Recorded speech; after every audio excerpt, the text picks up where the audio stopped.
The quiet of Ramona Kitto Stately's dining room offers the ideal setting for her to work on a pair of moccasins.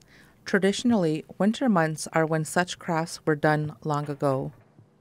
Ever since I was a little girl, I was really intrigued with moccasins. I don't know why, but I would go and buy those little ones in the store, little baby moccasins, and I would put beads on them and I would give them away. And so I've been making moccasins for a long time. It wasn't until I moved to Minnesota and I was really influenced by the plain style and true knowledge of the plains moccasins and the beadwork and kind of the philosophies around that I really started making moccasins. I think a long time before I make a design, and sometimes it's a dream. Sometimes the designs come from the basic philosophies about plains art, which is most of the time when we did our artwork was in the wintertime, when we were able to really sit down and stop and repair moccasins or make moccasins. And so the background was white that represented that wintertime. One of the things that I learned early on was that I couldn't sell them because there was no amount of money that I could think of that would make me feel that amount of money was adequate for what I put in there, because it was a piece of my spirit, my piece of my soul, and a very thoughtful piece, and prayers in every single stitch. The first pair of moccasins Ramona made was for her nephew, and the process proved surprising in ways she never imagined. He was 13, and he decided to go back to Santee and dance for the very first time, grass dance in Santee. So we started putting an outfit together, and I knew that as his tuwee, his auntie, that it was my responsibility to make his moccasins. So I did some research, I talked to some people, I got some hand-tanned hide, and I put down a design, and I started beading. And when you make a pair of moccasins, you start on the outer edge. So you start on that, you know, there's a curve there. You actually start on the curve. It's really probably the hardest part of making a moccasin. So I started that curve, and after the second row, I called my dad and I said, I don't know how I know how to make these moccasins, but they're perfect. And it's the first pair I ever made. And I said, I feel like somebody actually just works through me, because I don't have any experience doing this. It just worked out that way.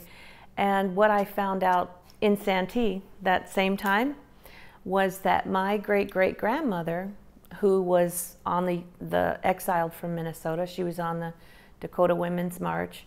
She was put on a steamboat and ferried to Crow Creek.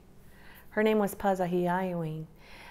She ended her life at the end of her life, she did end up in Santee. And her obituary said she made the most beautiful moccasins. And she taught all of her daughters to make beautiful moccasins. And I read that obituary when I was in Santee, after I'd made that first pair.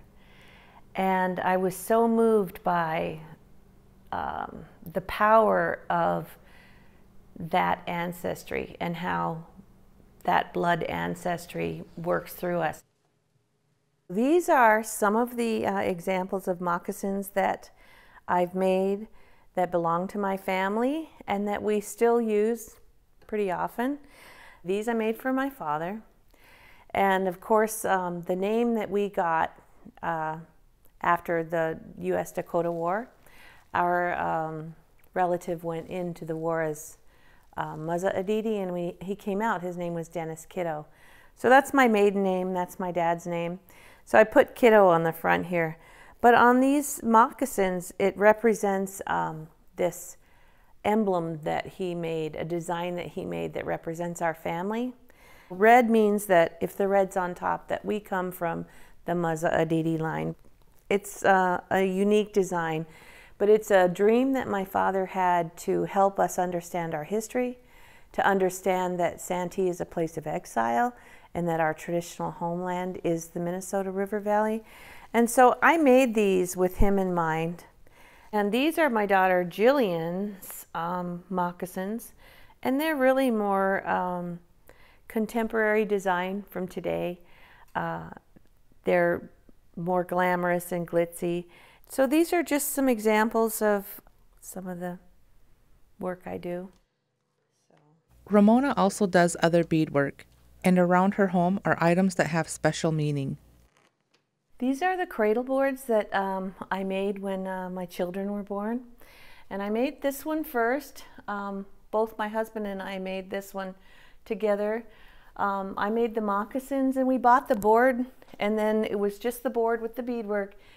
And then we figured out how to do the rest, put the rest together.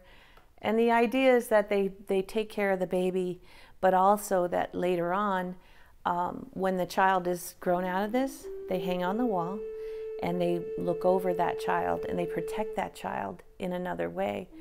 And then when that child leaves this home, then that cradle board goes. So I think that's going to be a hard thing for me.